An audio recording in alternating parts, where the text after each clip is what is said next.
Buenas noches.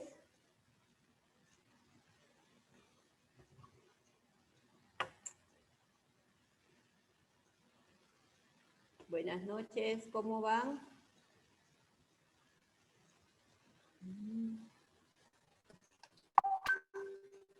A ver.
Buenas noches, ¿me escuchan? Profesora, sí se le escucha, Buenas noches, pero sí se bajo. escucha. Se le escucha un poco bajo.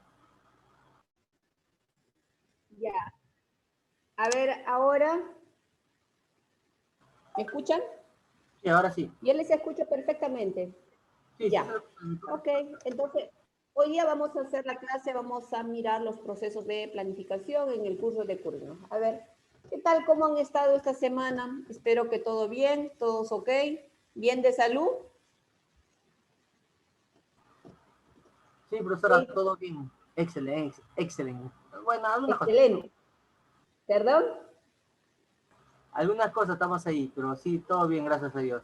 Gracias a Dios. Hay que agradecer a la vida y a Dios por todavía conservar nuestra salud y estar presente en el día de hoy, ¿sí? Es de verdad. Buenas noches, Miss. Es de verdad, pues todos estamos sobreviviendo a esta pandemia, pero lo importante es que hay salud. Hay salud. Y también hay que ser responsables y sobre todo mirar a los demás como si fuéramos nosotros mismos, ¿no? Entonces nosotros tenemos que ejercer el ejercicio de ciudadanía, ¿no? Respetando y valorando a los demás también, ¿no? Porque si yo no me cuido, entonces tampoco estoy cuidando a mi prójimo, ¿ya? Entonces, y nuestra labor como maestros es eso, formar personas que respeten a los demás, que respeten el derecho del otro, ¿no? Y cuando se nos presente otra situación, algo parecido como esto, espero que nunca más, ¿no? Podamos nosotros responder con responsabilidad, compromiso, de acuerdo a las circunstancias que se nos presenten, ¿no? Entonces, el día de hoy vamos a hablar sobre procesos de planificación curricular. A ver, a ustedes cuando yo les digo planificación, ¿qué les viene a la cabeza? ¿Qué se les viene a la mente?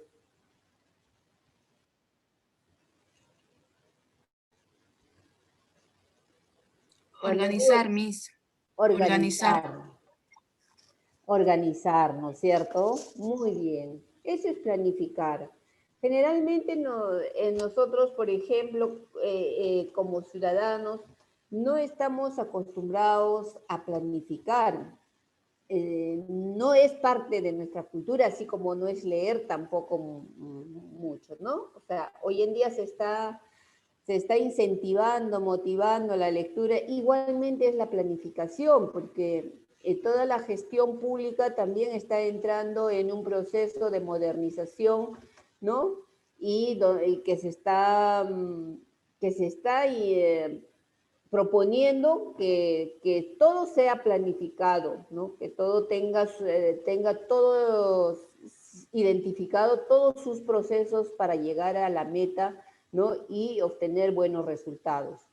Entonces, y la educación no se escapa de eso, ¿no? O sea, en ninguna, ni en la vida misma deberíamos nosotros dejar de planificar, ¿no? Por ejemplo, cuando nosotros ahora en esta situación, cuando voy a salir a la calle, ¿qué es lo que hago primero? ¿No? ¿Qué veo? ¿No? ¿Cuál es nuestra meta? Cuando salimos a la calle, regresar sanos y salvos, ¿no? No contagiados. Entonces, para evitar eso, ¿qué hacemos nosotros? A ver, primero, ¿qué hacemos? Al salir de la casa, o sea, para salir de la casa, ¿qué hacemos? Miss, nos organizamos, Miss. Tenemos ¿Cómo? listo ahí nuestro alcohol, Ajá, tenemos nuestro alcohol, nuestra mascarilla, doble ah, capa, si es posible, doble filtro, nuestra, ¿cómo? Nuestro protector facial, si sabemos que vamos a ir lejos, ah, y eso, Miss, creo que ese es nuestro, ¿cómo se llama eso que te pones encima? claro. Eso también, mameluco, el mameluco, El el mameluco. mameluco. Algunos, pero con esta calor ponerse el mameluco, pues, ya, y ayuda, pues, ayuda a bajar de peso, ¿no? También nos ayuda, pero bueno, si algunos se ponen el mameluco, genial, ¿no? Ya esa es parte de su práctica, de su planificación. Entonces, para salir ahora, preparamos lo que nos dicen, ¿no? Nuestra mascarilla, nuestro protector facial, nuestro alcohol y así salimos. Entonces nosotros de esa misma forma tenemos que prepararnos nosotros para nosotros dar una sesión de clase, trabajar con nuestros estudiantes, ¿no? Entonces vamos a seguir una serie de procesos para poder dar una educación de calidad a nuestros estudiantes. Por ejemplo, ahí dice, ¿qué es planificar? ¿No? Ahí yo les he puesto un dibujito para que puedan sonreír un poco en esta situación que como no nos podemos ver, entonces ya, a ver, ¿qué estarán planificando esta pareja? Tener un hijo. Tener un Tener un hijo, hijo. casarse, tener un hijo, tener relaciones y hacer su hijito, ¿no? Tiene Formar que- una familia, seguramente que ese es lo que están pensando, ¿no? Formar una familia porque quieren tener un niñito, ¿no? Entonces, ya eso es planificar. Anticiparse a un futuro, decir, yo quiero en el futuro llegar a tener esto, lograr esto, esa es mi meta. Entonces, para llegar a esa meta, yo tengo que seguir una serie de procesos, de pasos, ¿no? Y tengo que hacer una serie de acciones para llegar, ¿no? Con éxito. O sea, lo que nosotros tenemos que pensar que al planificar voy a llegar con éxito a mi meta, ¿ya? Eso ténganlo bien clarito. Si yo no planifico, entonces lo que puede suceder es que lo que estoy haciendo no, de repente no me ayuda o no responde al objetivo que yo me estoy trazando, ¿no? Entonces, eso es, nosotros tenemos que ver qué pasos tienen que ir en forma secuenciada para poder lograr mi meta, ¿ya? Entonces, eso es planificar, ¿ya? Pero en educación dice, ¿no? En forma general dice, ¿no? Según el Minedu, nos dice que planificar es el arte de imaginar y de diseñar procesos para que los estudiantes aprendan. ¿Eh? Entonces, yo como buen docente, ¿no? Tengo que sentarme y decir, yo quiero que aprendan tal cosa mis estudiantes. Y para que aprendan tal cosa mis estudiantes, a ver, ¿qué es lo que tengo que hacer yo como maestro? ¿Qué actividades, qué acciones, ¿no? ¿Qué materiales yo necesito para poder lograr lo que yo me estoy proponiendo que aprendan ellos, ¿no? Entonces, por eso abajo dice, planificar consiste en determinar los procesos que se llevan a cabo para cumplir determinados objetivos. En educación, para que los estudiantes desarrollen las competencias propuestas en el CNE, ¿no es cierto? Entonces, nuestra meta de la educación básica es que al término, ¿no? de la educación básica, esos niños desarrollen esas competencias, por lo tanto van a tener ese perfil, ¿no? El perfil del egreso, ¿no?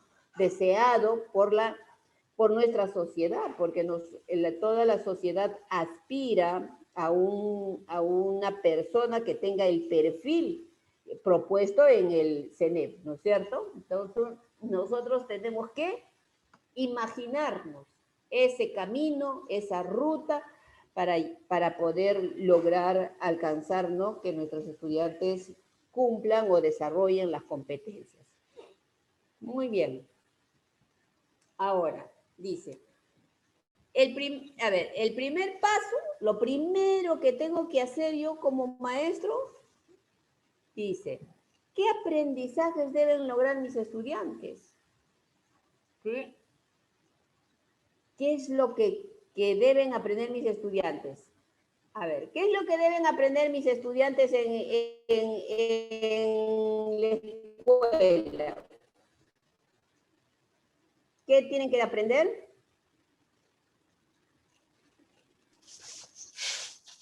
Competencias.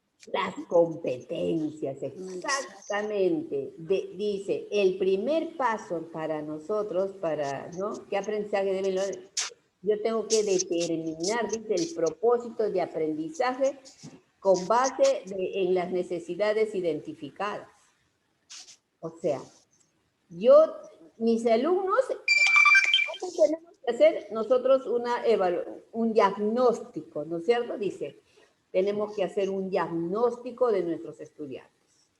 Una vez que nosotros tenemos ese diagnóstico, nosotros estamos determinando qué necesitan aprender nuestros estudiantes, porque ya hemos dicho, ¿no?, anteriormente, que los estudiantes no vienen como una tabla rasa, ¿no?, que vienen sin saber nada, vienen con aprendizajes ya, que han medido en su experiencia en su casa, en el medio, ¿no?, en diferentes espacios. Entonces, ellos no vienen sin nada, vienen ya con aprendizajes. Entonces, nosotros hacemos ese diagnóstico. Entonces decimos, mis estudiantes saben ya esto. Entonces, ¿qué es lo que les falta aprender a mis estudiantes? ¿No? Entonces, para eso, ¿qué tenemos que hacer primero? Conocer y analizar el Currículo Nacional de Educación Básica. Eso es como una Biblia, o sea, como para los que pertenecemos a una iglesia, ¿no? Tenemos que conocer la Biblia, si no, ¿cómo vamos a decir que somos de la iglesia evangélica o de la iglesia católica o de la iglesia, si no conocemos lo que dice la Biblia, ¿no? Entonces, igualmente nosotros tenemos que, si somos maestros, por lo tanto tenemos que conocer el Currículo Nacional de Educación Básica. ¿Ustedes ya están leyendo el Currículo Nacional de Educación Básica? ¿Ya lo conocen? A ver, ¿quién dice sí? Yo ya lo conozco. Ustedes tienen que analizar ese currículo, ¿no? Tenemos que saberlo, conocerlo, encontrarle el sentido de todo lo que dice ahí, porque ese va a ser nuestro pan de cada día, ¿no? Entonces, en base a lo que dice ahí, vamos a trabajar. Entonces, ese es el primer paso. Segundo paso dice, recoger información de los estudiantes y de su contexto. Dice, a ver, mis estudiantes, ¿qué necesitan? ¿Qué saben? ¿Qué problemática hay en este contexto? ¿Se recuerdan? En la sesión anterior les presenté una serie de problemas, de situaciones donde había el narco, estoy hablando ya otra cosa, disculpen. Había la corrupción, había personas, el problema de la salud, de la obesidad, problemas de la violencia en el hogar, ¿no? Y otros problemas más. Entonces, toda esa problemática nosotros como maestros tenemos que conocer. Por eso decíamos anteriormente que tenemos que conocer el contexto donde nosotros vamos a trabajar, de dónde está la escuela de mis estudiantes. Tengo que conocer a mis estudiantes, ¿ya? Eso es otro paso. Si no conocemos eso, entonces vamos a seguir como la escuela tradicional, dándoles solamente conocimiento, y no relacionando este conocimiento con el contexto en el cual ellos viven, ¿no? Luego, realizar el diagnóstico del grupo, o sea, diagnosticar a nuestros estudiantes, ¿sí? Saber qué tanto saben frente a las competencias que nosotros que podemos elegir. O sea, ¿qué saben ya? ¿No? Y el cuarto paso dice, seleccionar los propósitos de aprendizaje. O sea, ¿qué quiere decir? Que yo como he analizado mis competencias, ¿no? Ya y analicé el currículo. ¿Qué dice el currículo? Allá, ahí están las competencias. Analizo las competencias. ¿Qué más hay? Hay un perfil del egreso. Esto dice que debe terminar, al término de la educación básica debe tener este perfil. Muy bien. Hay unos enfoques transversales. ¿Qué serán los enfoques transversales? Ya, leo eso, entonces ya me enteré que son los enfoques transversales. Muy bien. Entonces, como ya conozco todo lo que me pide y los enfoques de área, ahí están también en el currículo también están los enfoques de área. Entonces, agarro y digo, ya, eso es todo lo que hay en este currículo. Ahora, hay esta problemática, ahí en este contexto, hay estas situaciones. Muy bien. Ahora, diagnostico a mis estudiantes. Yo digo, ahora, este grupo de niños de primer grado, de inicial, necesitan aprender, miren, están en este nivel y les falta aprender tal capacidad. Ya, entonces voy a trabajar eso. Entonces, como yo ya sé qué problemas hay, conozco el currículo, qué problemas hay en el contexto, qué situaciones hay, ¿no? Y conozco ya cómo están mis estudiantes, voy a seleccionar los propósitos de aprendizaje. ¿Y cuáles son esos propósitos de aprendizaje? Las competencias, desempeños, el enfoque transversal. Ya tengo que seleccionar. Entonces ya con eso seleccionado voy a priorizar, ¿sí? Priorizo cuál competencia voy a trabajar en comunicación, cuál en matemáticas, ciencia y ambiente y en todas las áreas que me correspondan, ¿no? Entonces ya selecciono y luego también selecciono mis desempeños y mis enfoques transversales, ¿no? Si hay alguna pregunta, por favor, me la hacen saber, ¿ya? Porque esto sí tenemos que ir nosotros ya ir cuajando, quedándonos ya con la idea no tan clara, digamos, pero sí ya tenemos que tener una idea, ¿no?, general de todo este proceso, porque esto va a ser nuestro día a día, ¿no? Ese es nuestro día a día ya como maestros, nosotros en el aula, ¿no? El segundo paso dice, ¿qué evidencias voy a usar para evaluarlo? O sea, una vez que yo selecciono ya mis competencias, mis desempeños, ¿no? Yo ya sé qué es lo que voy a trabajar con mis estudiantes, ya sé qué problemática también voy a tomar en cuenta. Entonces digo, ya, ¿cómo voy a evaluar a mis estudiantes ahora para ver cómo van a ir avanzando, ¿no? Entonces dice, ¿no?, establecer los criterios para recoger evidencias sobre el progreso de aprendizaje. Se establecen las técnicas e instrumentos de evaluación vinculados a los propósitos para recoger evidencias. Entonces, en este paso, nosotros vamos a ver, se está viendo lo que es la evaluación, ¿verdad? Y ustedes saben cuál es el enfoque de evaluación del currículo nacional o de la educación peruana.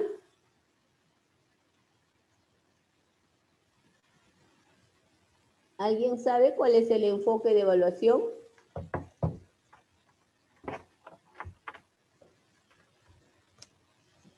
No, ¿verdad? Entonces, el enfoque de evaluación es el enfoque formativo, ¿ya? Es el enfoque formativo, ¿no? ¿Por qué se ha cogido, se toma en cuenta el enfoque formativo y no otro enfoque de evaluación?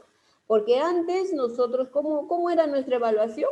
Antes nosotros nos terminaba por decir un mes y ya nos tomaban examen, ¿verdad? Nos tomaban las preguntas y contestábamos el examen, nosotros nos poníamos a estudiar porque ya era el examen. Terminaba el bimestre o semestre, igualito examen otra vez y de acuerdo a eso era nuestra nota. Sin embargo, ahora se ha tomado en cuenta lo que es el enfoque formativo, que es, nosotros tenemos como maestros, y eso hay que tomar en cuenta para seleccionar qué técnicas e instrumentos de evaluación se utilizan, ¿no? Nosotros ahora tenemos que estar permanentemente acompañando y evaluando el progreso de los estudiantes, el progreso de sus aprendizajes de los estudiantes. O sea, tenemos que estar todos los días mirando cómo hacen, qué es lo que hacen, para lograr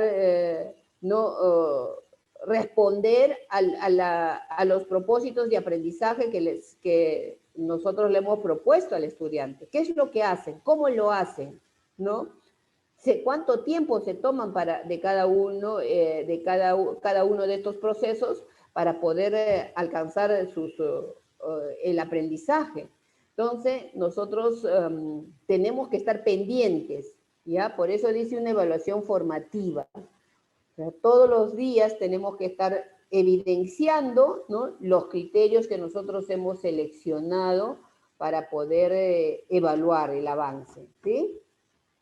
Entonces, frente a esto, nosotros, bueno, ustedes tienen que seguir leyendo sobre evaluación, seguramente que va a haber algún curso específicamente sobre evaluación más adelante. Entonces, ahí ustedes van a tener una idea de lo que es la evaluación en el currículo, de acuerdo al currículo nacional, ¿no? ¿Alguna pregunta? ¿Alguna duda? ¿Todo está clarito? A ver, Sí, vamos Miss. con... Sí, ya, muy bien. Entonces vamos con el siguiente. Ahora, la tercera, ¿no? La tercera es, ¿cuál es la mejor forma de desarrollar esos aprendizajes? Dice, ¿no? O sea, ¿qué voy a hacer? Entonces, para eso, ¿qué vamos a hacer? Diseñar y organizar situaciones, estrategias y condiciones pertinentes a propósito de aprendizaje. ¿Qué quiere decir situaciones, estrategias y condiciones pertinentes a propósito de aprendizaje? Acá lo que tenemos que hacer es decir, allá. Yo quiero que lean mis estudiantes, dice, digamos una competencia, ¿no? Escribe texto, ¿no? Esa es la competencia, que escriba texto en su lengua materna, ¿no es cierto? Entonces, como yo quiero que ellos escriban textos en su lengua materna, entonces yo digo, ¿ahora qué hago? ¿Qué voy a hacer para que ellos escriban textos? ¿No es cierto? Entonces, ¿qué hago? ¿Sobre qué van a escribir? ¿No? ¿Cómo les propongo que escriban? Entonces, ahí comenzamos a imaginar alguna situación. Por ejemplo, ahora en esta situación, ¿qué está sucediendo? Sobre el COVID, ¿no? Entonces, a ver, ¿qué hacemos con los niños? Dependiendo, pues, del grado que estén, ¿no? Si yo estoy con niños de primer grado, por ejemplo, o inicial, digo, allá, voy a traerles qué sé yo, un video, voy a traerles un video, ya, presento un video, listo. Los niños ven y comienzo a describir, ¿no? Los niños observan el video, ¿no? Observan el video. Luego, ¿qué voy a hacer? Yo como maestro, allá, yo les voy a preguntar, luego que terminan de verle, a ver, ¿qué vieron en el video? ¿Qué les ha gustado más? ¿Qué no les ha gustado? Si tú hubieras visto, si tú fueras el del video, ¿qué hubieras hecho? ¿Cómo hubieras actuado? ¿No? Comenzamos el diálogo con los estudiantes. Y eso lo voy escribiendo, pues, ¿no? Y después viene el texto. Ahora, ustedes van a narrar, esa es una estrategia mía que se me ha ocurrido, ¿no? Van a describir, por ejemplo, puedo hacer un texto descriptivo, narrativo, argumentativo, dependiendo del grado, entonces yo les digo, ya. Entonces, como son de primer grado, les diría, pues ustedes ahora van a escribir una narración sobre lo que ha ocurrido en el video. Ah, ya, entonces los niños van a empezar a escribir como ellos creen que se escribe, de acuerdo a como ellos lo han visto, han entendido, ¿no? Lo que ha sucedido. Y cada niño va a hacer maravillas, porque cada uno lo ha visto, tiene otra mirada, tiene otras experiencias, entonces de acuerdo a eso van a escribir. Entonces, eso es lo que eso es lo que nos dice acá, ¿no? Entonces, yo estoy imaginando una situación, que es el COVID, estoy imaginando una situación, estoy imaginando una estrategia para que los estudiantes puedan escribir un texto real. ¿Por qué? Porque el enfoque comunicativo es lo que me dice, que los estudiantes, para desarrollar la competencia de que escribe textos en su lengua materna o en el castellano como segunda lengua, deben escribir textos auténticos, textos reales, no textos que yo le voy a dictar o van a transcribir, no. Deben escribir textos auténticos, deben ser textos en situaciones reales, ¿no es cierto? Entonces, el tema del COVID es una situación real, por lo tanto van a escribir. Y también tiene que darse la situación comunicativa, ¿no? ¿Cuál es la situación comunicativa? Es que ese texto que yo voy a escribir va a tener un propósito comunicativo, ¿no? Ese propósito comunicativo pues será, por ejemplo, que al término de la escritura ellos van a mejorar el texto, o yo voy a sobreescribir de algunos niños que todavía no escriben, ¿no? Y ese texto lo vamos a publicar en el periódico mural, por ejemplo. Esa va a ser su situación comunicativa, ¿no? Que se van a escribir se van a, ¿cómo se llama?, presentar en el periódico mural. Entonces, se cumple todo el proceso. Entonces, eso es lo que nosotros tenemos que hacer en esta etapa. Imaginarnos, ¿no?, todo ese proceso, todas las actividades, acciones, ¿no?, y estrategias que van a realizar los estudiantes para que puedan ellos avanzar en el desarrollo de esa competencia, ¿no? Entonces, igual con las otras áreas, de igual manera tengo que ser. Por ejemplo, si yo tengo en ciencia y ambiente y hay una noticia, dicen el 70% de las personas que han fallecido, y eso es real, ¿eh? Eso no me estoy inventando, el 70% de las personas que han fallecido tenían obesidad, eran obesos. ¿Te das cuenta? Ese es un gran problema. Entonces, lo planteo, pues, entonces voy a plantearle a los estudiantes a ver eso. Entonces, ¿qué más voy a hacer? Y eso, ¿cómo se los presento? Le presento la noticia, pues, les presentaré, por ejemplo, puede ser la noticia, ¿no?, que informa el INEI. El INEI es el que dice, ¿no?, que el 70% de personas afectadas, que fallecieron eran obesos, ¿no? Entonces, hay N situaciones que nosotros podemos presentar a nuestros estudiantes, ¿no?, porque nosotros hemos identificado y podemos trabajar con ellos para desarrollar esos aprendizajes, para lograr los propósitos.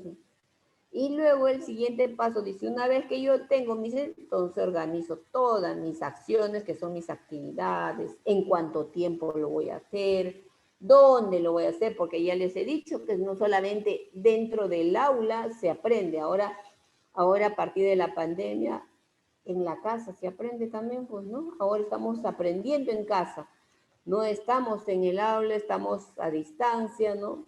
Estamos trabajando en forma remota. Y voy a ver qué materiales voy a necesitar para poder trabajar con los estudiantes. Y finalmente dice planificar el trabajo con madres y padres de familia. No podemos separar a la familia del aprendizaje de los hijos. Y en este tiempo con mucha mayor razón, ¿no? O sea, si vamos a continuar de forma así de distancia, no a distancia, Entonces tenemos que involucrar a los padres de familia cada vez que nosotros ya tengamos ¿no? aula a cargo.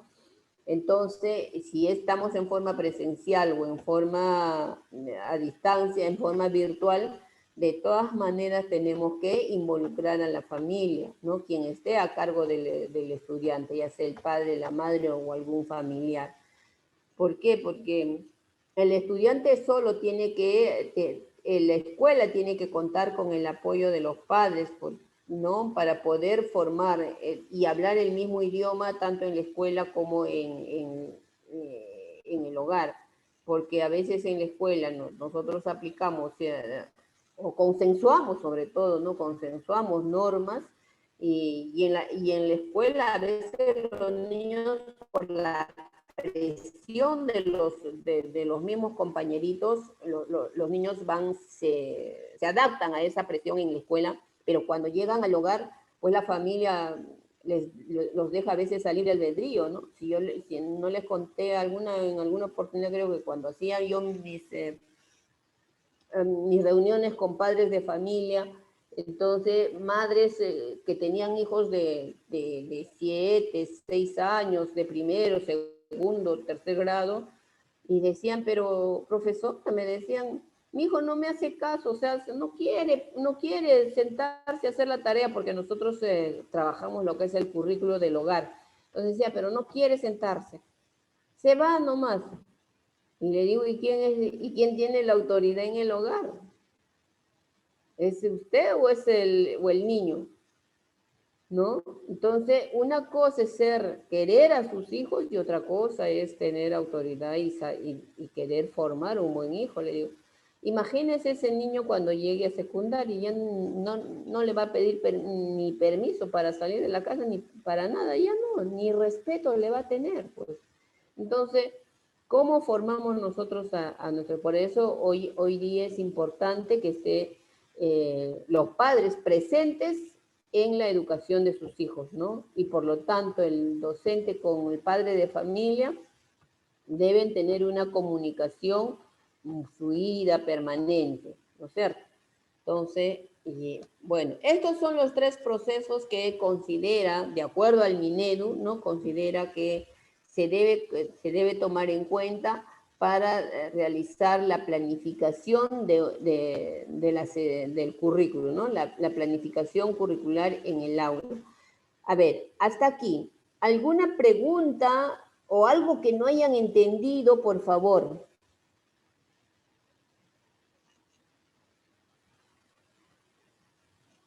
A ver, chicos, creo que se me han quedado dormidos.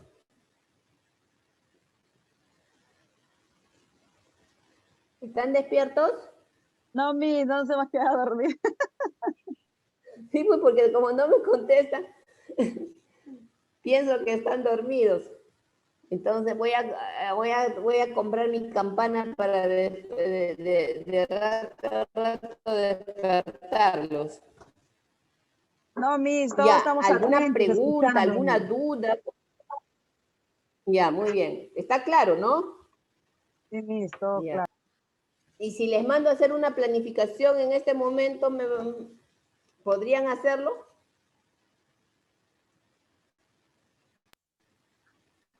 ¿No? Por eso digo, hay que estar atentos. Si alguna palabrita tampoco no les queda claro, también pregunten, chicos, porque acá es muy importante tener claro, por decir, qué significa, por ejemplo, aquí, ¿no?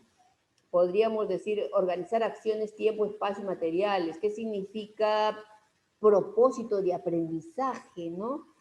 Cuándo se dice que cuándo es una situación y cuándo es una estrategia. Entonces, todas esas cosas tenemos que ir nosotros preguntando para ya más o menos ir teniendo una idea cuando tenga que ya aplicar, pues, ¿no? Claro que ustedes están empezando, todavía tienen tiempo, mucho tiempo por delante, pero desde ya ustedes vayan asumiendo esto así como que ya, que lo tengan como ya, como conocimiento, que ya se han apropiado del conocimiento. Así tienen que ir ustedes ya, para que cuando llegue el momento ustedes sean, pero uff, se paseen por ahí, ¿no?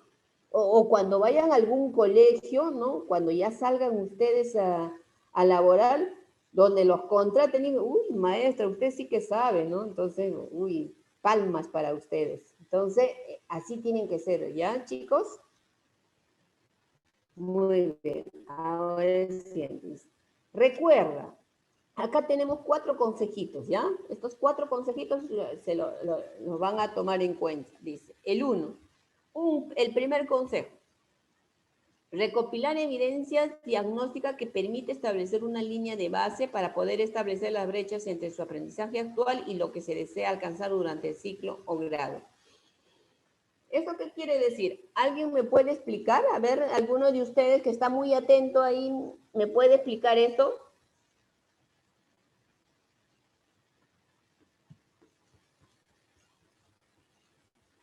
A ver, ¿quién se atreve?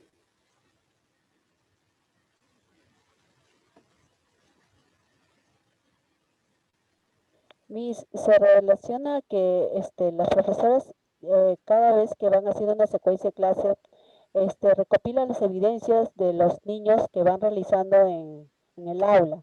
Y eso, bueno, eso lo hacen para poder evidenciar cuánto están avanzando el niño y cuando ellos puedan dar una información al padre, vean cuánto han avanzado y en qué hay que reforzar. Ajá, pero ahí hay una palabrita una Ah, palabrita clave, línea base. De cómo ¿En qué ellos han ingresaron, de cómo ellos han ingresado. Ah, exactamente, ¿no? Línea base. Dice, yo voy a hacer un diagnóstico, ya hablamos de eso, ¿no? Y ese tener como una línea base, ¿qué quiere decir? Así están empezando mis estudiantes. Esa es tu base de donde están empezando. Entonces te va a permitir ir, esa línea base te va a decir, te va a indicar, te va a ayudar a ti a mirar que si tus niños están avanzando o no. Si tu niño, por ejemplo, llegó al primer grado y ya escribe, por decir, silábicamente, ¿no? Por ejemplo, Juanito escribe silábicamente. Ese diagnóstico a ti te ha permitido identificar que Juanito escribe silábicamente. Entonces, cuando tú vas avanzando con tu trabajo, de repente al mes ya no es silábico, sino ya es silábico alfabético. Entonces tú feliz porque las estrategias que estás utilizando está dando resultados y si tus niños están avanzando. Para eso se hace ese diagnóstico para tener como una línea de base, como un punto de partida para establecer tu trabajo. Ajá, por eso dice, ese punto de partida me va a decir, ya está acá, y a dónde deben llegar durante el primer grado, durante todo el año deben lograr acá, por ejemplo, que los niños se escriban alfabéticamente, ¿no? Entonces ahí dice, ya, uy, estoy avanzando, genial, eso te dice eso, ¿no? Muy bien. El segundo dice, tomar como referencia los estándares de aprendizaje o los desempeños de grado, con la finalidad de determinar cuán cerca o lejos de ellos se encuentra el aprendizaje de los estudiantes. O sea, por ejemplo, los estándares de aprendizaje están propuestos por ciclo, ¿no? Entonces, el primer y segundo, el ciclo 3, ¿no? ¿Ya? Sí, el ciclo 3. Entonces hay un estándar de aprendizaje en comunicación, en matemática, por cada ciclo, ¿no? Entonces, y los desempeños son por cada grado. Entonces yo debo conocer esos estándares, saber qué es lo que quiere que logren, por decir, entre primer y segundo grado. Ahora, los desempeños me ayudan a mí a mirar lo que van a lograr en el primer grado, o en inicial, por ejemplo, ¿no? Inicial, primer grado, segundo. Es que disculpen a mí que pongan el ejemplo siempre de primer grado, porque yo les he dicho que a mí me gustan los niños, trabajar con niños de primer y segundo grado, ¿no? Porque son los niños donde tú ves avance, ¿no? Tú ves como si tú le pones alma, corazón y vida, esos niños salen pero geniales, son geniales, ¿sí? Si nosotros los maestros realmente le pondríamos el punche a estos niños, a partir de tercer año para arriba ya no nos tendríamos que preocupar mucho, ¿sí? Porque en primer y segundo se logran cosas, pero así súper estupendas, ¿no? Para como sentar las bases de los niños, ¿no? Uf, es súper, súper. No he estado con los niños de inicial, no disculpen, no he estado con ellos, pero con primer grado sí, pero son súper geniales. Entonces yo pienso que si estoy con inicial, disfrutaría un montón. Y si en mi inicial, por decir, con niños de 5 años logramos que lean y escriban, pero de una manera así auténtica, sería súper genial. No por obligación ni por exigencia, sino de una manera auténtica, que escriban y lean disfrutando, o queriendo leer, queriendo escribir, despertar en ellos es fabuloso, ¿sí? Ahora, tercer punto dice, considerar las producciones o los trabajos tangibles o intangibles a través de los cuales se pueden observar o interpretar lo que son capaces de hacer respecto de las competencias. Ahí está, pues. Entonces, por ejemplo, el ejemplo que les daba anteriormente, ¿no? Del texto. Ahora, yo quiero que van a desarrollar la competencia, van a escribir, ahora diré, pues no escribe, por decir, si yo estoy diciendo que en primer grado, mis estudiantes escriben de manera,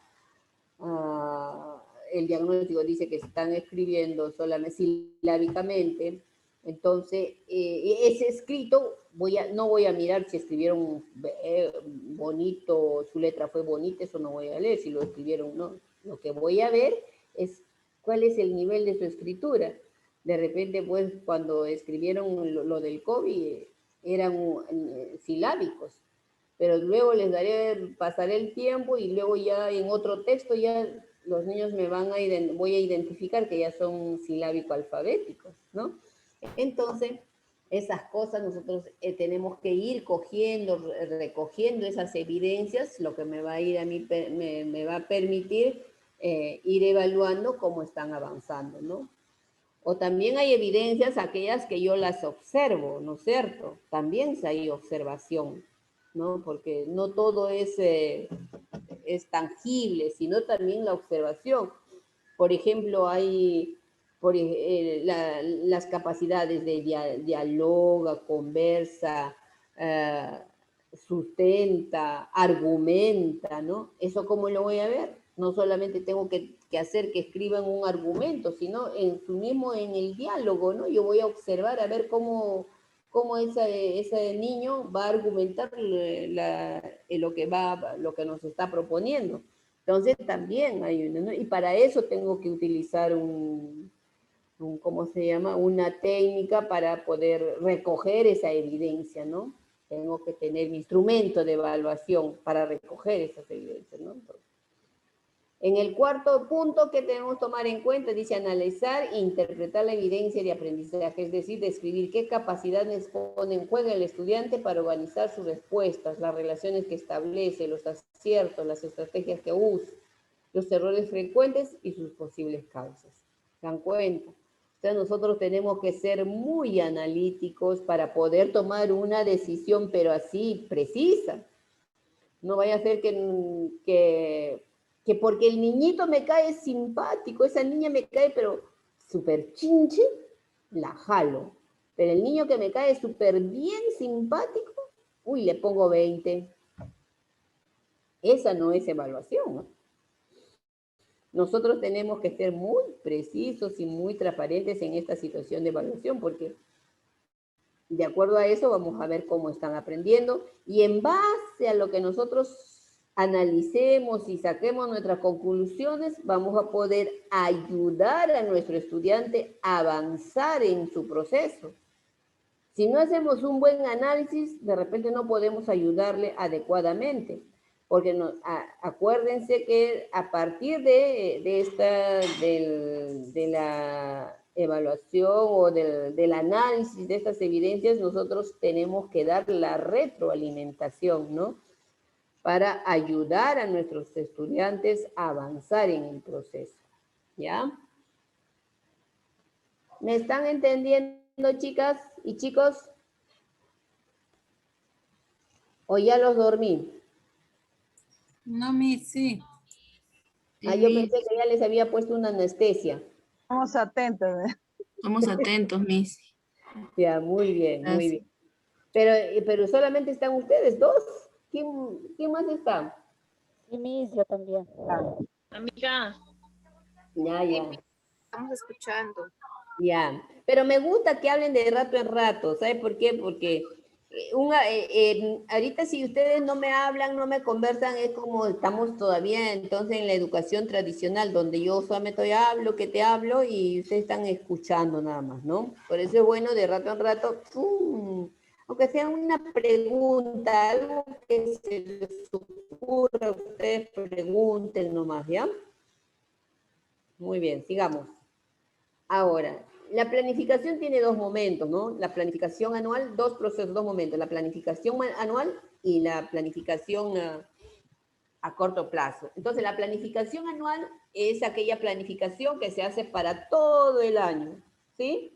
Entonces, eso ya lo han visto de repente, en algún momento ya lo han visto. Entonces, ¿y qué es la planificación anual? Dice, la planificación anual nos permite organizar secuencialmente los propósitos de aprendizaje para el grado escolar, competencias, desempeños y enfoques transversales, los cuales se organizan por bimestres y por unidades didácticas, ¿no? Entonces, yo cuando hago la primera mirada al inicio, cuando vimos en el primer proceso, ¿no? Ahí decíamos que seleccionamos las competencias que íbamos a trabajar. Yo tengo mis competencias, por ejemplo, voy a trabajar con 5 años, con estudiantes de inicial de 5 años. Para esos estudiantes de 5 años digo ya, este año voy a trabajar tal competencia, tal competencia, tal competencia. Y de esa competencia voy a trabajar, estos son los estándares, muy bien, y voy a seleccionar los desempeños que voy a trabajar, ¿no? Entonces, eso, sobre todo los desempeños son los que yo voy a decir ya. En la primera unidad voy a trabajar tal desempeño, tal, voy a trabajar esto. Y así organizo para todo el año, ¿sí? El año generalmente, el año lectivo se trabaja 7 unidades. Ya está, eso ya está establecido. Sí. ¿Alguien tiene alguna pregunta? Ya, no hay nada. Entonces, cada uno, son tres bimestres y son 7 unidades. ¿Ya? Entonces, durante este proceso ya nosotros nos reunimos. Esta planificación anual se desarrolla en trabajo colegiado. ¿Qué quiere decir trabajo colegiado? En reunión con mis colegas. En reunión con mis colegas de todo el colegio. En conjunto decidimos qué es lo que vamos a nosotros a trabajar durante el año. En el año 2021, por ejemplo. ¿Qué van a trabajar? Ya, tales competencias, tales capacidades, tales desempeños y enfoques transversales, ¿no? Eso es lo que vamos a nosotros trabajar. Y en esta planificación también se tiene que ver, ¿no? Que los estudiantes proporcionar tiempos, ¿no? Donde los estudiantes tengan oportunidad, ¿no? Diversas oportunidades para poder profundizar sus propósitos de aprendizaje. Y todo este proceso, dice, implica un proceso de reflexión y análisis respecto a los aprendizajes del grado. O sea, nosotros tenemos que estar analizando permanentemente y también reflexionando. Sí, ¿alguna pregunta? Ay, qué bueno. Ay, era una conversación de casa. Miss, Sí. Miss, disculpe, Miss, soy Milagros Cuadros. Quería, bueno, me parece muy interesante el tema con respecto de organizar y planificar, porque así hacemos, en conclusión, un buen diagnóstico, Miss, como dice, analizar e interpretar las evidencias. Por ejemplo, cuando uno trabaja, un ejemplo, en un PRONOI, te piden, tu coordinadora te pide fotos o videos de los niños, cómo tú vas trabajando y empleando, cómo el niño se va desarrollando.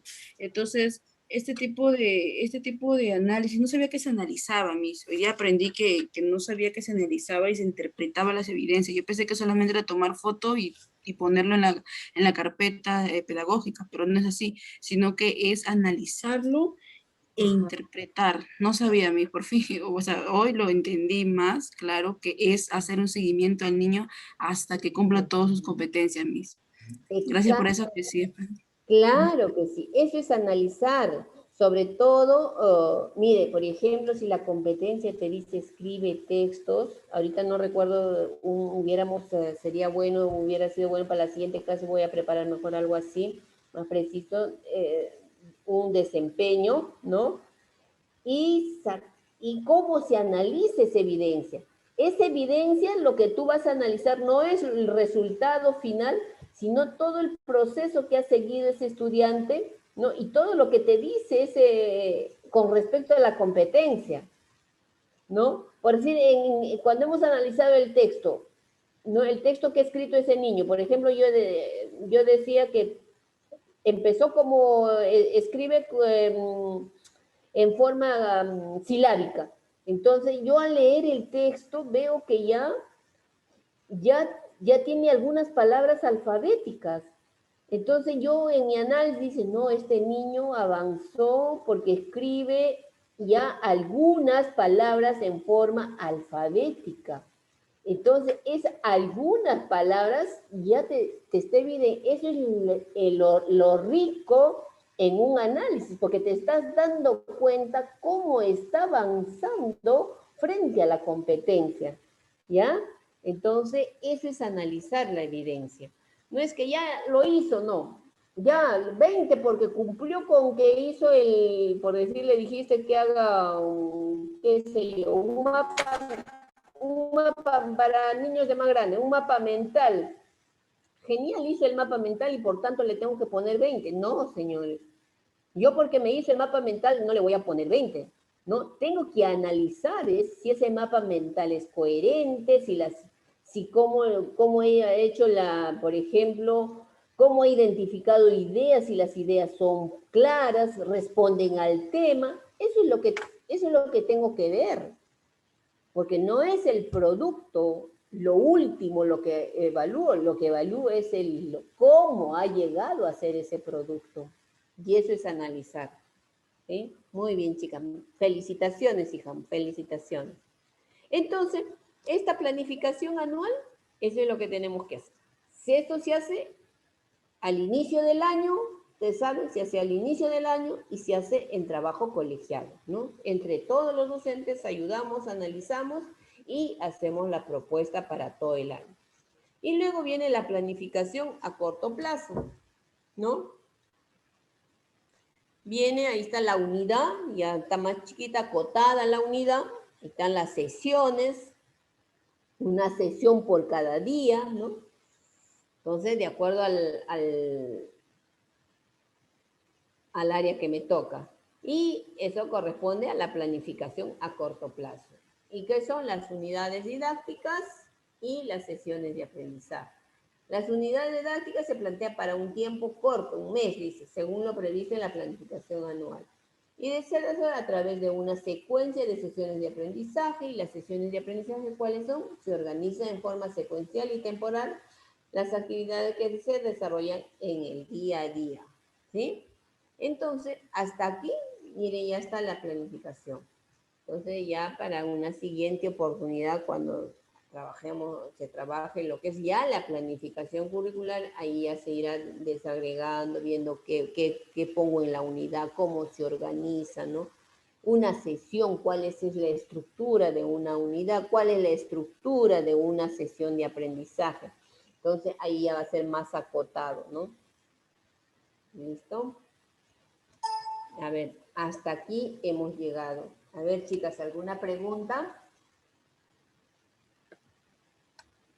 ¿O alguna pregunta que ustedes quisieran que se amplíe y lo podemos hacer en la siguiente sesión de repente? O profundizar algo más, porque esto sí debe ir ya... Esto es parte de su trabajo, esto es parte del día a día de nosotros, de los maestros, entonces esto sí que tenemos que llegar a dominar. algo que les gustaría que se profundice, que se aclare.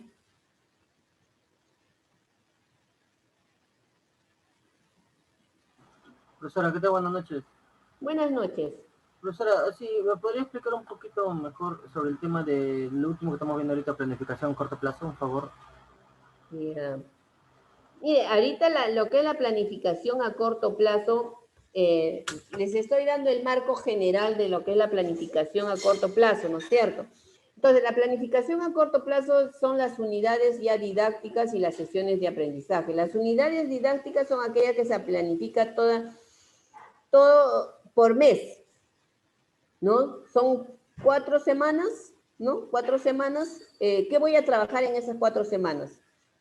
¿Ya? Entonces, y cada semana, por decir, tiene 5 días, y por cada día yo tengo que hacer mi sesión de aprendizaje de acuerdo al área que voy a trabajar en el día a día, ¿sí?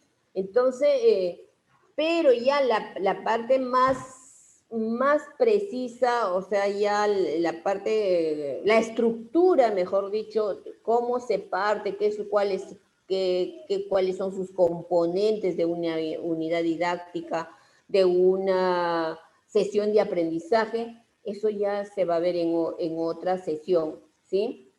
Porque eso necesariamente requiere de una sesión. Cada uno de estos temas requiere de sesiones muy particulares para poder profundizar y trabajar con mayor así, rigurosidad de cada uno de ellos, ¿sí?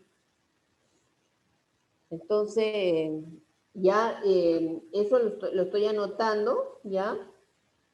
Eso lo estoy anotando, que sí, pues, voy a preguntar cuándo se toca, en qué tema, en qué otro curso se va a tocar esto, porque esto sí necesita trabajarlo así, ¿ya?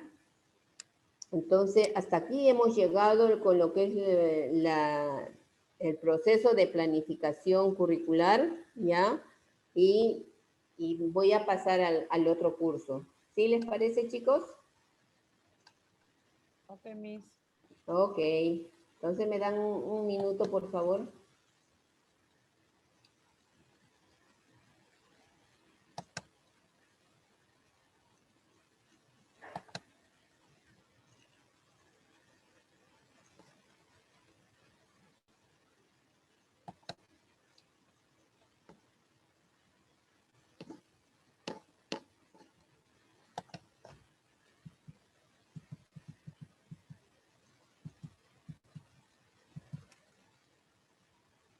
Muy bien. Ahora lo que vamos a ver, ya hemos visto bastante sobre los tipos de discapacidad, ¿no? Los diferentes tipos de discapacidad que hay, ¿no? Pero ahora nos toca hablar un poco de lo que es la discapacidad auditiva. Entonces, sobre todo, qué hacer desde nuestro punto de vista, ¿no? De toda la sociedad, y asegurar que estas personas con discapacidad auditiva, ¿no? Sean incluidas, ¿no? Porque como una persona que no escucha, ¿no? Algunas escuchan bien, escuchan un poco y otras no escuchan nada. Entonces, ¿de qué manera ellas pueden, por qué son ellas muchas veces, ¿cómo les puedo decir? No son muy bien aceptadas, ¿no? Entonces los chicos en la escuela todavía no aceptan, ¿no? Que hay personas con discapacidad, no aceptan que hay personas que tienen otras situaciones por las que ellos no pueden actuar como ellos quisieran, ¿no? Porque no es, como le decíamos, el problema no es de la persona con discapacidad, el problema es de nosotros que no aceptamos que hay personas que tienen otras capacidades diferentes, ¿no? Entonces, eso tenemos que ir trabajando poco a poco para que al final todos digamos que si llega una persona con discapacidad auditiva, con discapacidad visual, discapacidad física, con cualquier discapacidad que llegue, nosotros aprendamos a aceptarla como cualquier persona, tal igual como somos nosotros, ¿no? Entonces, no acrecentar, ¿no? Esa diferencia, ¿no? No acrecentar la diferencia, sino irla cerrando la brecha, ¿no? de atención a estas personas con discapacidad, porque hay muchas personas que por temor a ser maltratadas, por temor a hacer que le hagan el bullying, ¿no? No asisten a la escuela, pero una persona, por ejemplo, con discapacidad auditiva, discapacidad visual o física, ella no tiene ningún problema para aprender. Pueden aprender porque toda su demás capacidad intelectual está completa. Entonces, pero sin embargo, hay un alto porcentaje de personas que no van ni a la escuela, no han ido a la escuela, ¿no? Entonces, en esta oportunidad vamos a hablar con la discapacidad auditiva. Entonces, ¿qué es la discapacidad auditiva? Creo que ya lo vimos anterior también, ¿no? Eso es un déficit total o parcial en la percepción auditiva. O sea, de aquellas personas que no pueden, ya les dije que no escuchan poco o no escuchan nada, ¿no? Entonces, son dos tipos de discapacidad auditiva. ¿Ya? Entonces, a ver, ¿cuáles son aquellos mitos sobre las personas que, miren, cómo aquí todavía les ponen personas sordas? Entonces, nosotros sabemos que actualmente ya no podemos llamarles sordas, o sí podemos llamarles sordas. Eso, sorda ya es una parte, solamente lo deben llamar en la parte clínica, porque es sorda, así se llama, ¿no? En la parte clínica, pero nosotros como ya en la sociedad debemos llamarlas, decíamos anteriormente, personas con discapacidad auditiva, ¿no? Entonces, acá, por ejemplo, todavía mantienen eso, pero porque es visto desde un punto de vista clínico, ¿ya? Entonces, el mito 1 dice, el sordo no es mudo. O sea que una persona que no escucha puede hablar. ¿Podrá ser así? ¿Podrá hablar? Habrá que verlo. El mito 2, el sordo no escucha, pero sabe leer y escribir. ¿Es posible? Sí, es posible. Muchos sordos saben leer los labios. Es cierto, no es un mito, es cierto. ¿Los familiares de los sordos saben lengua de signos? Claro que sí. La capacidad de aprendizaje del sordo es menor al de un oyente. ¿Ustedes creen que eso es tan cierto? Eso a mí sí no me parece tan cierto, porque una persona que no escucha, pero desarrolla otras habilidades, si aprende a leer, genial. Va a poder aprender igual que de otra persona. La discapacidad auditiva afecta menos a la persona comparado con todas las demás otras discapacidades. No es tan cierto, no es tan cierto.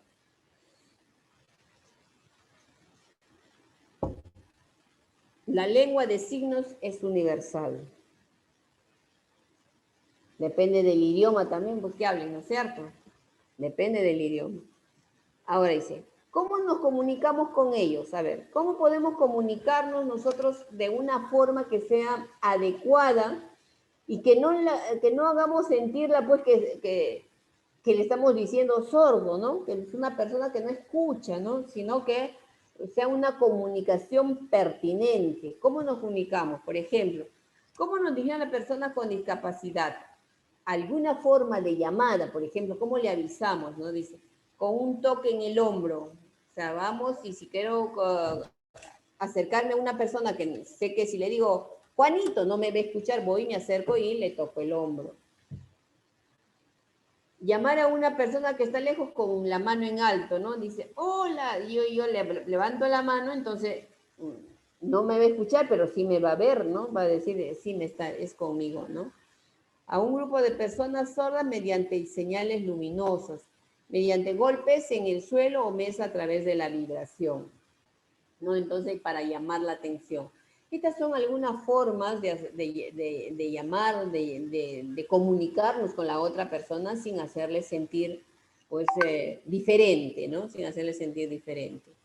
Ahora, otra forma de comunicarnos, si no existe un intérprete, generalmente a veces pues tienen los intérpretes, ¿no? El que maneja el lenguaje de señas, ¿no? Si yo no tengo un intérprete que me va a ayudar con el lenguaje de señas y yo tampoco sé el de señas, entonces lo que vamos a hacer es hablar de frente. No gritar ni exagerar la vocalización. Dice, usar apoyo escrito, pero también hay que darnos cuenta que no todos las personas con discapacidad auditiva han ido a la escuela, algunas de repente no saben leer, ¿no? Entonces eso tenemos que tomar en cuenta. Comunicarse con frases cortas, dice. Intentar asegurarse la comunicación, no conformarse más o menos. O sea, ¿qué quiere decir esto? Que nosotros al conversar con una persona con esta discapacidad, no tenemos que darlo por entendido que ya entendió lo que nosotros le estamos diciendo, sino tenemos que asegurarnos que el mensaje que le queremos dar, ¿no? Lo ha entendido, ¿sí? Tenemos que asegurarnos, porque si no, la comunicación no está dando, no es la más adecuada, ¿no? Entonces dice que tenemos que asegurarnos y no darlo por entendido. Dirigirnos siempre a la persona con discapacidad auditiva y no al acompañante. O sea, cuando yo estoy conversando con una persona, ¿no? Con este problema, significa que si yo estoy conversando, entonces es como si yo estuviera conversando con cualquier otra persona. No tengo que mirarle a la que hace las señas o al acompañante, mirarle a él para que le transmita lo que yo quiero decirle, ¿no? Sino que ustedes han visto cuando hacen su conferencia, aquellas personas, por decir, con otro idioma, ¿no? Por decir, viene al Perú y el auditorio, nosotros somos de habla castellana y nos da ¿cómo se llama? La conferencia en inglés o en francés o en chino, ¿no? Y el chino está hablando a nosotros, está mirándonos a nosotros, no está mirando al que está interpretando, nos está mirando directo al público. Y así debe ser nosotros cuando conversamos con una de estas personas, ¿no? El intérprete está a un lado, a un costado y está ahí, ¿no? Pero no, nosotros tiene que ser directo, ¿no? Entonces, tener en cuenta, dice, las necesidades comunicativas de las personas con discapacidad auditiva. O sea, nosotros tenemos que darnos cuenta cuando una de estas personas se quiere comunicar y qué quiere comunicar, ¿no? Para poder ayudarla y entenderla y buscar la manera, ¿no? La más adecuada para entender lo que nos quiere decir, ¿no? ¿Por qué? Porque ellos como tienen esa diferencia, esa dificultad de poder transmitir con claridad lo que ellos quieren decir, y nosotros porque no le entendemos, entonces no vamos a dejarla de lado, ¿no?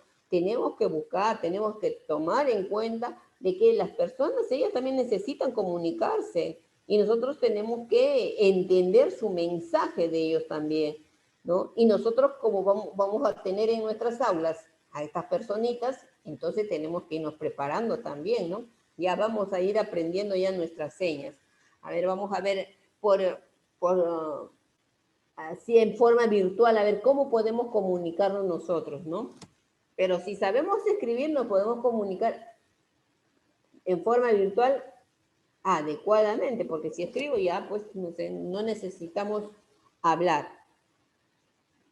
Ahora, si tienes un intérprete, ¿no? Si en la conversación hay un intérprete, entonces dice, seguimos con lo mismo, dirigirse a la persona con la discapacidad, no dirigirnos al intérprete. El intérprete que esté ahí atento a lo que dice y en el momento más oportuno que intervenga, ¿no es cierto? No estar atento con él, sino con la persona que yo soy. No usar expresiones tipo dile que, acompáñalo, o sea, por decir, si yo estoy conversando con uno de ustedes y yo soy la que tengo la discapacidad, ¿no es cierto? Yo soy no oigo yo. Entonces, uno de ustedes está conversando conmigo, pero entonces a mi costado está la persona con señas. Entonces, para evitarte el hablarme conmigo, le vas y le dices, oye, dile que por ejemplo, que ya terminamos, ¿no?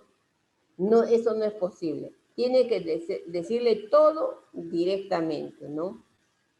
No utilizar obstáculos que dificulten la comunicación visual, ¿no es cierto? O sea, tenemos que estar así, directo, mirándonos. No podemos estar ahí como quien no quiere escuchar, ¿no? No. Si yo estoy conversando con ellos, tenemos que ver, visualmente tenemos que estar mirándonos, ¿no? O sea, cómo se conversa con cualquier otra persona. Intentar asegurar la comunicación. No conformarse con más o menos. ¿Me entendió? ¿No me entendió? No. Tenemos que entender. No hablar excesivamente lento ni rápido. Si nosotros empecemos a hablar muy lento, me vamos a sentir mal. Y si empezamos a hablar muy rápido, entonces no nos va a poder leer lo que nosotros queremos decirle, ¿no?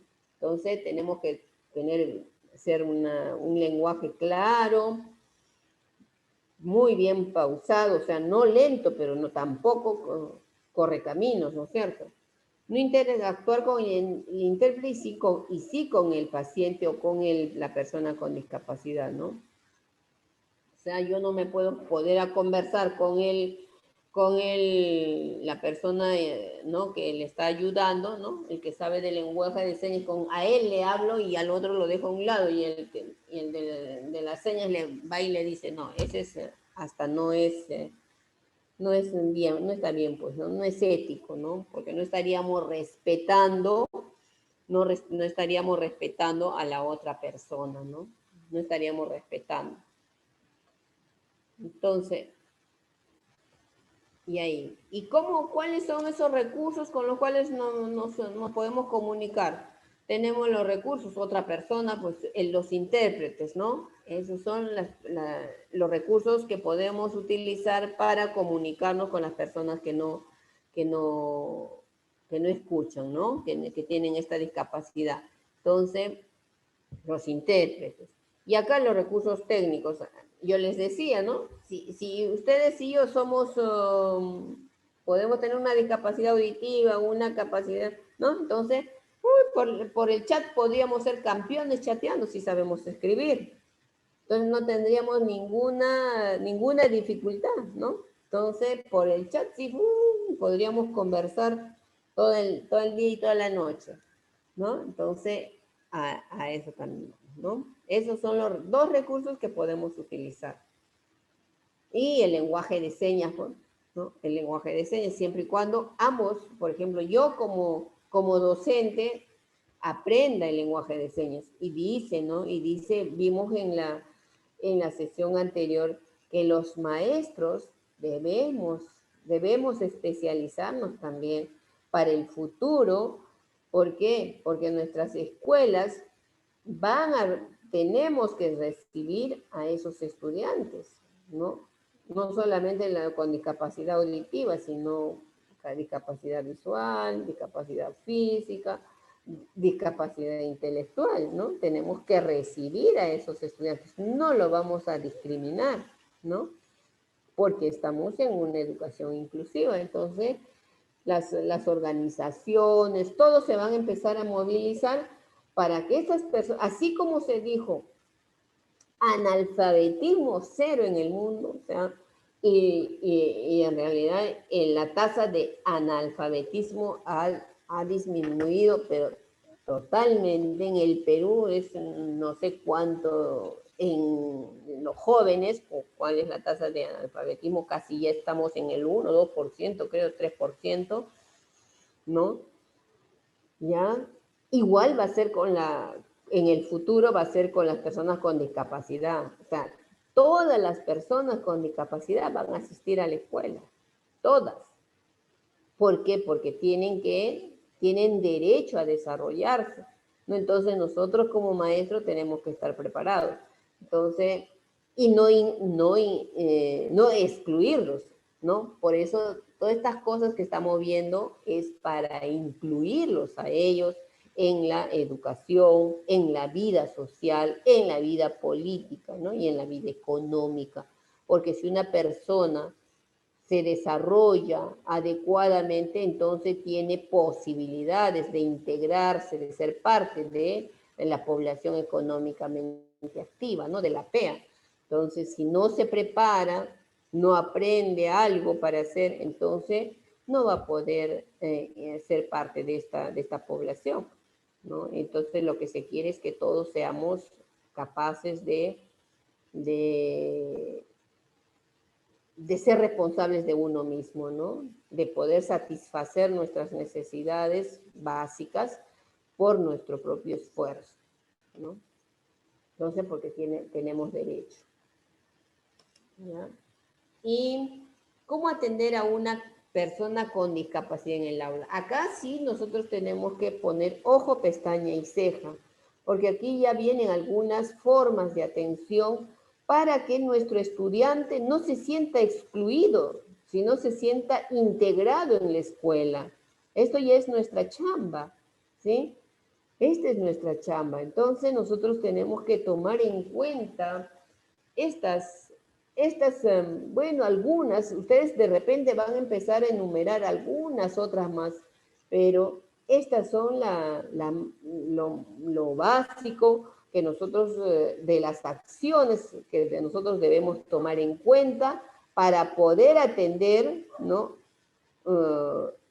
En esta situación de inclusividad a estas personas. Por ejemplo, si yo tengo un estudiante con discapacidad auditiva en mi aula, lo que tengo que hacer, dice, hablarle lo más cerca posible.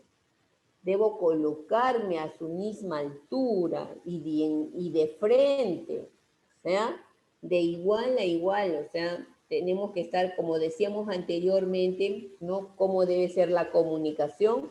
Debe ser cara a cara, así de frente, ¿no? Para que me pueda entender y yo también le entienda.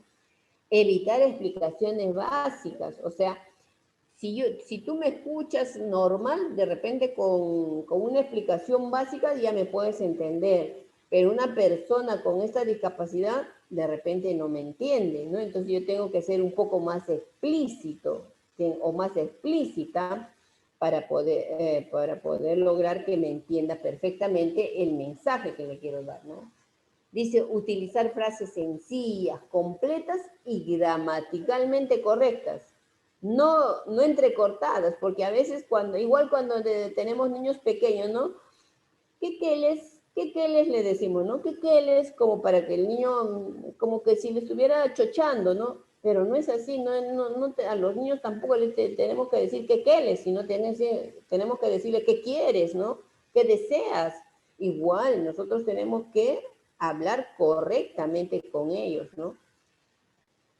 Dice, utilizar estímulos visuales como carteles, dibujos, ¿no? O sea, en mi aula debe haber eso. O sea, el letrado del aula debe ser un letrado del aula que también ayude a las personas con esta discapacidad a poder entender lo que estamos trabajando, ¿no? Propiciar la participación en todas las actividades que se realizan en la escuela, sean deportivas, culturales, recreativas, no ponerlas a un lado, no porque no escuches no puede hacer fútbol, no porque no escucha no puede hacer vóley, no porque no escucha no puede bailar, no porque no escucha no puede hacer teatro, no señores, puede hacer de todo, ¿no? De todo, porque ellos aprenden, pues desarrollan otras habilidades, por ejemplo, la lectura de labios, las señas, ¿no? Entonces pueden actuar ellos, pueden hacer de todo. O sea, no tenemos que excluirlas de ninguna actividad, deben estar incluidas en todas. Y explicarle de qué se trata cada actividad, ¿no? Entonces, ellos tienen toda la capacidad para poder aprender, ¿no? Utilizar sinónimos, dice, cuando el estudiante no entiende una palabra, inmediatamente buscar una nueva palabra, porque a veces pues algunas palabras no les son muy familiares, entonces lo que yo tengo que hacer es buscar un sinónimo para que me entienda y que sea parte de ella de repente con el tiempo podemos enseñarle lo que significa la palabra que no me entendió, ¿no? Entonces nosotros podemos disminuir el ruido en el salón, o sea, no hacer mucha bulla, ¿no? Porque como hay algunos que sí escuchan un poquito y otros no escuchan nada, ¿no? O hay otros que usan, pues, ¿cómo se llama? Usan para escuchar como ese aparato auditivo, ¿no? Entonces, pero el ruido les hace daño. ¡Ay! Un ratito, chicos. Un ratito, por favor. Vivi, se metió un animal. Vivian. Sí.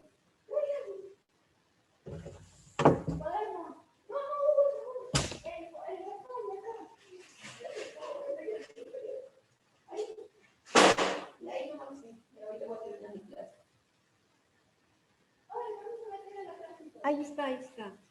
Ya, disculpen, chicos, para ir terminando. Ya, entonces, eso es lo que nosotros durante la sesión en asegurar la atención del estudiante y si es posible puede tocarle el hombro, ¿no? Evite reírse, comer, fumar, asimismo exagerar movimientos. Hablar con entusiasmo, utilizando el lenguaje corporal y gestual de forma natural, ¿no? Entonces, miren, estas son las formas como nosotros, como maestros, tenemos que propiciar en el aula para que esta persona se sienta incluida, que se sienta parte, o sea, se sienta tan igual que los demás estudiantes. Y finalmente, ¿cómo deben actuar los padres de familia?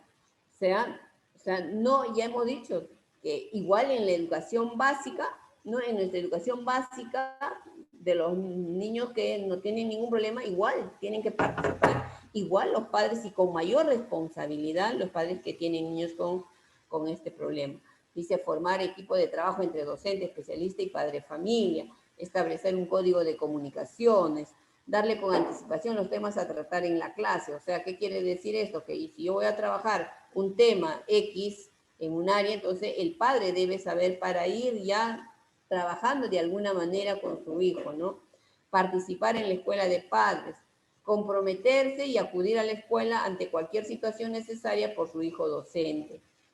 Elogiar a su hijo cuando le vaya bien en la escuela. O sea, qué bien, felicitaciones, genial, te fue bien.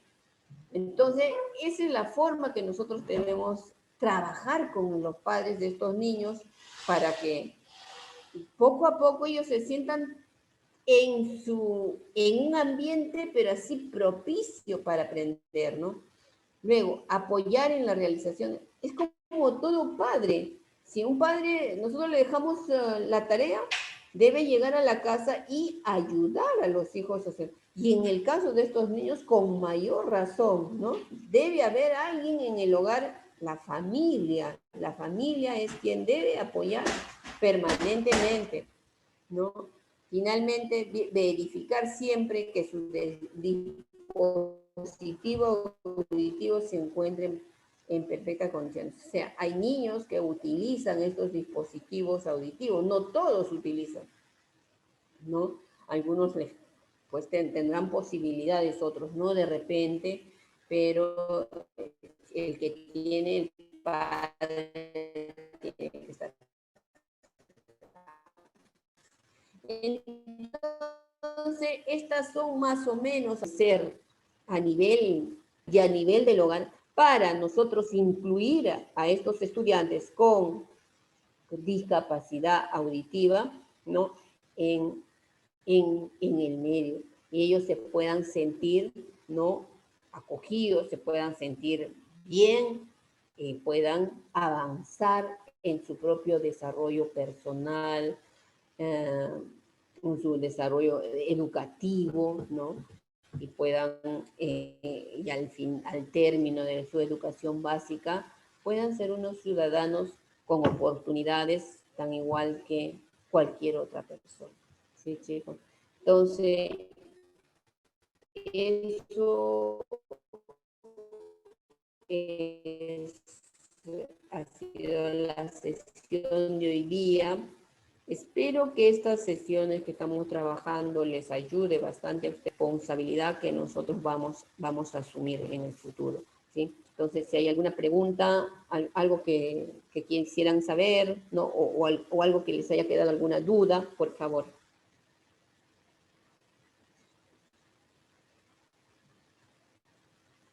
¿Todo bien?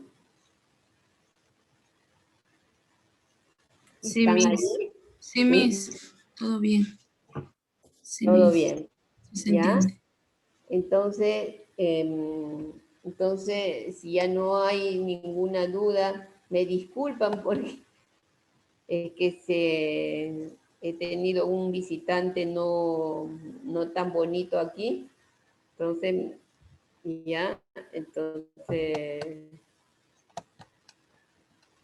bueno, nos estaríamos viendo ya la segunda, el próximo lunes todavía tenemos, ¿no? ¿Verdad? Entonces, buen fin de semana, una semana tranquila, síganse cuidando, ¿no? Que les vaya muy bien, cuiden su salud, cuiden la salud de la familia, cuiden la salud de los amigos, ¿ya? Y nos estaríamos viendo el siguiente lunes. ¿Está bien, chicos? Sí, Miss, muchas gracias. Gracias a ustedes. Gracias, Miss. Gracias, Miss. Gracias a ustedes, chicos. Gracias. Que les vaya muy bien. Buenas Buen noches. fin de semana. Gracias. Buenas noches. Buenas noches.